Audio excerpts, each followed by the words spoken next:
connu la présence des cadres, des militants et sympathisants du parti. Le compte rendu à suivre.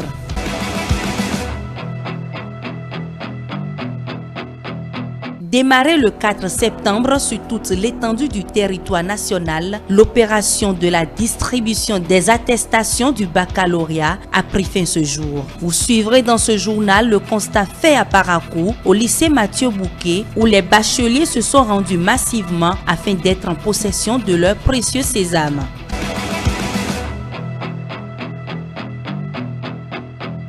Pour une rentrée scolaire et universitaire 2023-2024 apaisée, le gouvernement et les centrales syndicales accordent les violons. C'était lors de la session extraordinaire de la Commission nationale de concertation, de consultation et de négociation collective au titre de l'année 2023. Une commission présidée par le ministre d'État Abdoulaye Biotchane.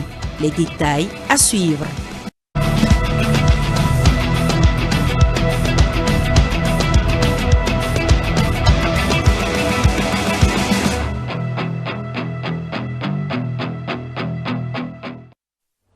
À nouveau, bonsoir mesdames et messieurs et toutes nos excuses pour cette panne technique. Le Bénin ne jouera pas la CAN 2023 en Côte d'Ivoire.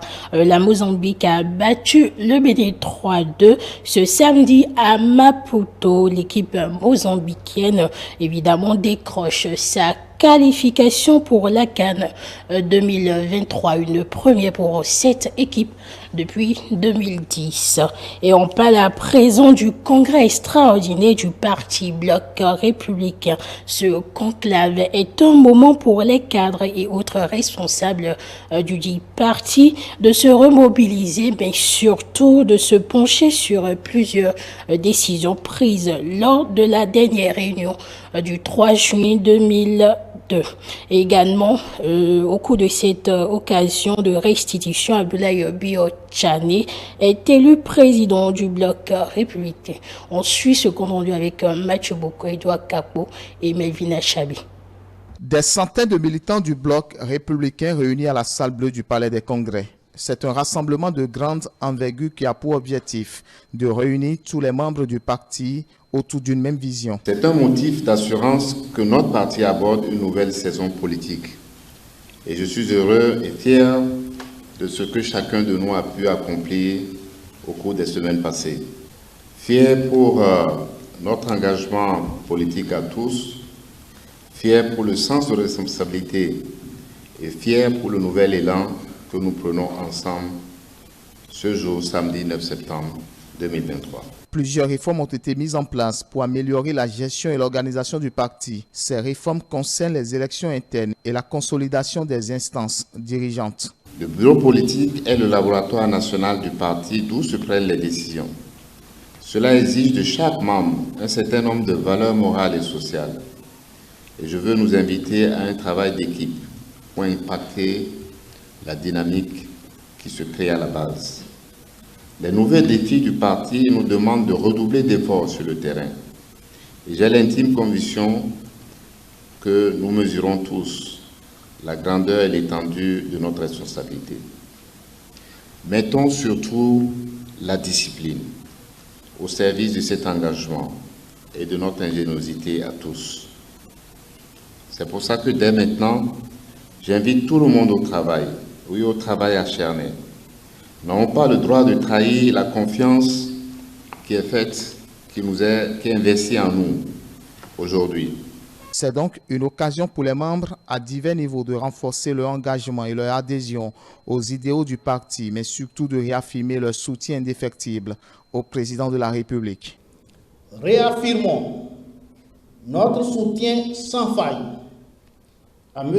Patrice Talon, président de la République, et à son gouvernement. Saluons la volonté toujours accrue du gouvernement pour la mise en œuvre méthodique et réussie du programme d'action du gouvernement 2021-2026. Exprimons notre indéfectible attachement aux courageuses et nobles réformes opérées à la tête du pays et qui n'ont épargné aucun secteur depuis 2016. Au cours des travaux, le ministre d'État chargé du développement et de la coordination de l'action gouvernementale, Abdoulaye Biotchane, est élu président du parti Bloc républicain, conformément au statut et règlement intérieur modifiés et adoptés.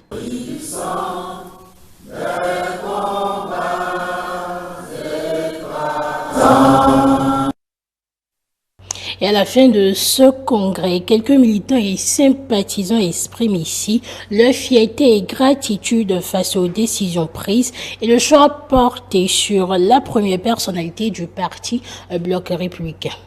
Après le congrès extraordinaire qui vient de se passer aujourd'hui, vous avez entendu le président nouvellement élu, son Excellence le ministre d'État Abdoulaye Biotchane, lancer de nouveaux défis et renvoyer l'ensemble des membres des organes ainsi installés à leur mission sur le terrain pour porter, disons, les messages de tout ce qui a été fait ici, notamment pour ce qui concerne les organes.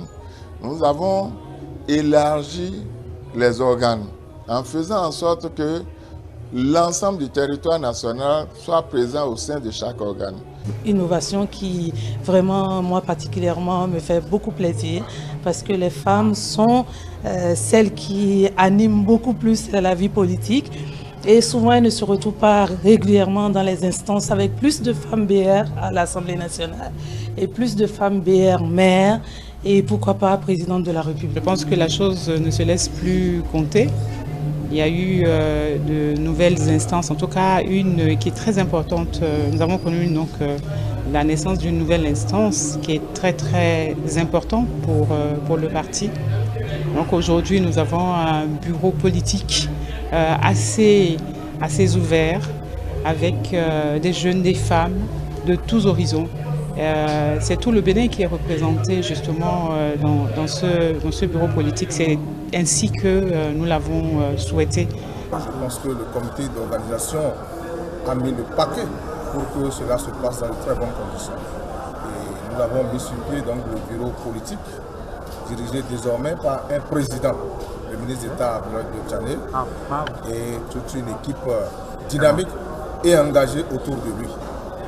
En dehors du bureau politique, nous avons également le bureau exécutif qui a été installé. Je pense que c'est une machine lourde, bien outillée pour le combat. Le combat pour nous, c'est de travailler pour que le Bloc républicain soit le premier parti sur toute l'étendue du territoire national dans notre pays, le Bénin. On n'a pas privilégié les députés. Il y en a qui sont anciens députés, mais qui sont dedans. Et on a aussi privilégié les plus jeunes comme Anna, qui a un poste très stratégique du secrétariat exécutif. L'honorable Sopo Eke Nathael, qui est aussi à un poste très stratégique, il est désormais l'organisateur.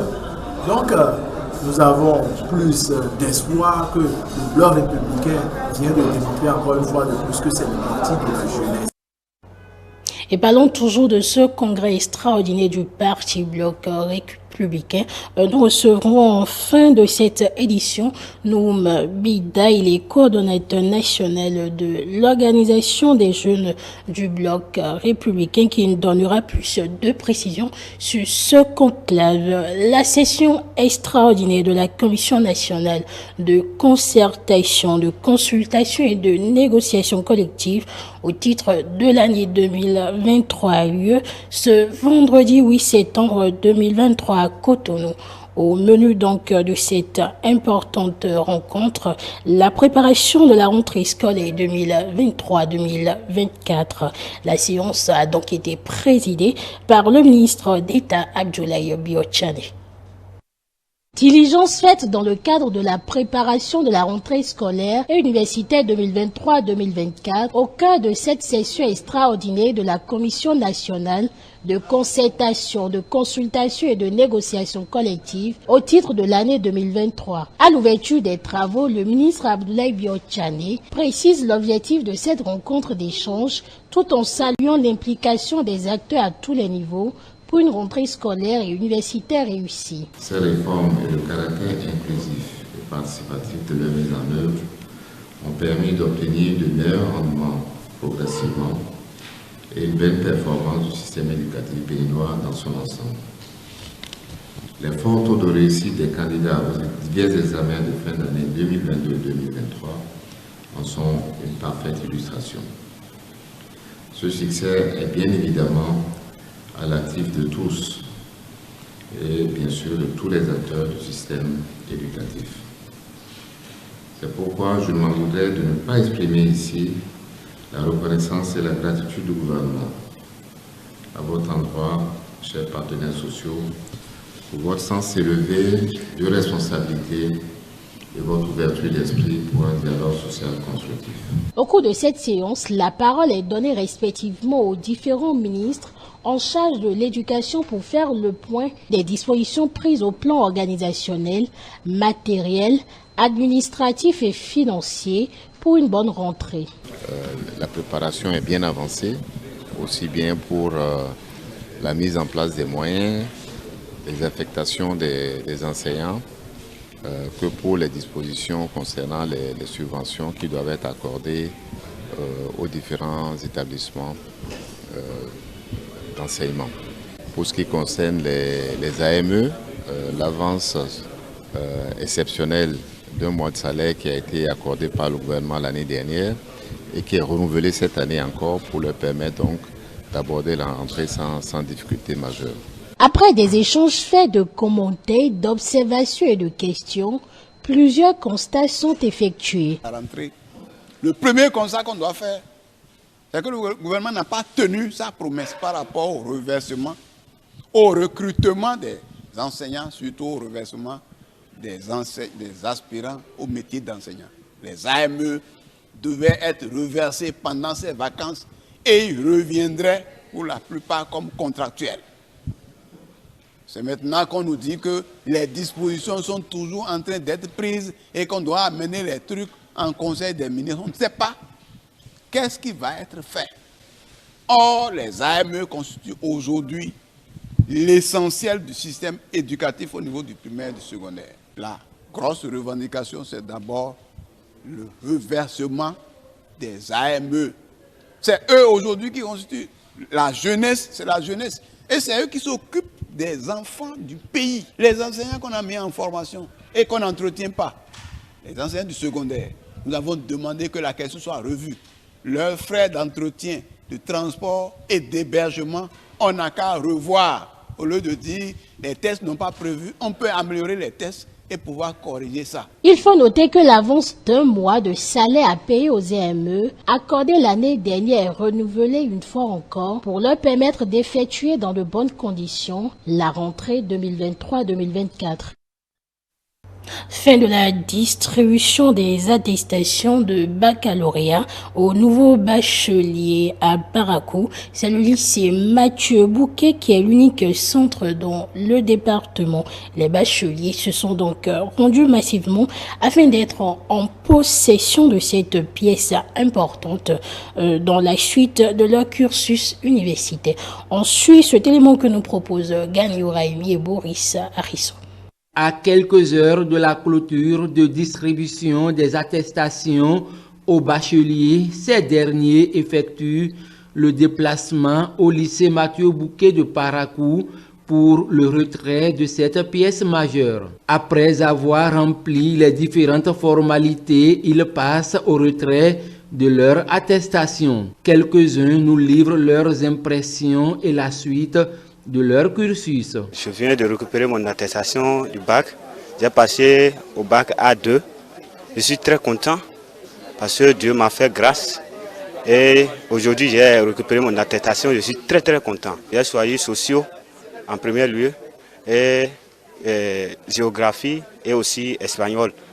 Je suis très content parce que j'ai eu mon bac, je sais que maintenant j'ai eu mon bac et j'ai récupéré mon attestation. Une fois à l'université, je compte faire la sociologie. Pour être en possession de son attestation, plusieurs pièces sont à fournir. Il suffit d'avoir son relevé de notes, carte d'identité et payer les frais d'attestation qui s'élèvent à 5 000 francs. Et dès que vous avez ces 3 pièces réunies, vous vous présentez à nous. Et en quelques 5 minutes, je crois que les agents de l'office qui sont mobilisés massivement vont vous délivrer cette attestation tranquillement. Le représentant de l'office du baccalauréat exhorte les parents à veiller à ce que chaque enfant retire son attestation à temps afin de ne pas se rendre à Cotonou après la clôture. Je voudrais exhorter les parents à mettre les moyens à la disposition de leurs enfants pour venir chercher ces attestations. Les enfants qui ont déjà les moyens à leur disposition, il est impérieux de se précipiter au lycée Mathieu Bouquet pour retirer son attestation parce que ce n'est pas toujours intéressant d'attendre les dernières heures pour agir parce que qui remet à demain peut malheureusement trouver malheur en chemin. On ne souhaite malheur pour personne, mais le plus tôt serait le mieux. Cette opération de distribution des attestations aux nouveaux bacheliers par l'Office du baccalauréat prend fin sur toute l'étendue du territoire national ce samedi 9 septembre 2023. Le colonel Léon Fatonji est le nouveau chef de l'inspection forestière du Borgou. La cérémonie de passation de service entre l'ancien et le nouveau chef s'est déroulée ce jeudi dans l'enceinte de la dite direction. Parents, amis, collègues et autorités évidemment politico-administratives ont suivi cette cérémonie. On reste toujours avec Boris Arissou et Gani Ouraï. Lieutenant-colonel Fatonji Léon, chef d'inspection forestière du Borgou. À vos ordres, mon colonel. Un nouveau chef à l'inspection forestière du Borgou. Léon Fatonji prend les rênes de ce département. Son prédécesseur, Béanzin Hervé Vincent de Paul, s'en va après avoir passé 1 an, 10 mois, 23 jours. Le représentant du personnel loue les mérites de leur ancien chef. Aux nouveaux locataires, il demande une franche collaboration. On ne choisit pas ses collaborateurs comme les collaborateurs ne choisissent également pas leurs chefs. Sinon, mon colonel, on allait vous dire de rester avec nous. Nous ne doutons pas de vos compétences. Vous êtes un officier supérieur digne et travailleur.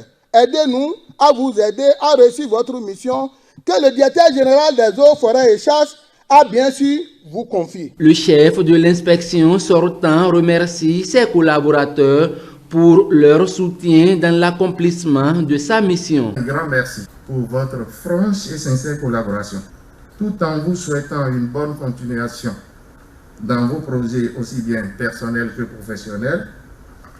Je voudrais vous inviter à accompagner également mon successeur comme vous savez si bien le faire. Le nouveau patron de l'inspection forestière s'engage à accomplir sa mission avec l'aide de ses collaborateurs. Je mesure l'ampleur de la mission qui est la nôtre, les responsabilités qui nous restent à prendre au profit de la gestion de nos aires protégées. Chers fonctionnaires des eaux et forêts et chasses de l'inspection du Borgou, la réussite de cette mission dépendra de la cohésion et de l'engagement de toute l'équipe. Je voudrais solliciter votre volonté, votre disponibilité et votre expérience pour m'appuyer à identifier et analyser les causes des divers dysfonctionnements au fin d'y apporter les solutions idoines. Tout en reconnaissant les mérites de l'ex-CIF, le représentant du directeur général aux forêts et chasses estime que la nomination de Léon Fatonji donnera un nouveau souffle à l'inspection forestière. Permettez-moi tout d'abord de rendre hommage et saluer chaleureusement le conservateur de première classe Béanzin Sewekodo Hervé Vincent de Paul, le CIF sortant. Son engagement inébranlable et sa rigueur envers la gestion durable des ressources naturelles et la promotion de la biodiversité a été exemplaire. Le conservateur de première classe Fatondier Léon apporte avec lui une vaste expérience et une passion inébranlable pour la gestion durable des ressources forestières, mais aussi une vision ambitieuse pour l'avenir de l'inspection forestière du Borgou dans le domaine de la conservation des ressources naturelles et de la biodiversité. Le représentant du préfet du Borgou rassure le nouveau CIF sur l'accompagnement de l'administration au niveau départemental. Rappelons que l'actuel CIF du Borgou a servi précédemment au même poste dans la Libourie. Démarrage effectif ce samedi 9 septembre 2023 de la 50e édition des championnats mondiaux de pétanque Bénin 2023. Durant 8 jours, les boulistes des 38 nations vont s'affronter sur le boulodrome de la place de l'Amazone. Le lancement officiel a connu évidemment la présence de différents acteurs du domaine et le ministre des Sports Oswald Omeki. On suit ce reportage d'Achille Huenou, Simon Rolonou et cette présentation d'Anthony Adossa. Bénin, carrefour des championnats mondiaux de pétanque 2023.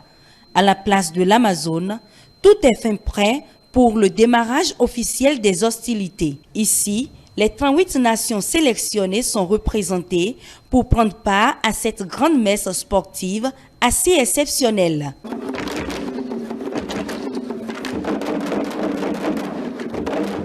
Tout va se dérouler derrière la place de l'Amazone, site officiel des manifestations. Entre autres pays qui prennent part à cet événement, nous avons l'Italie, la Belgique, le Bénin, le Maroc, le Danemark, le Portugal et bien d'autres.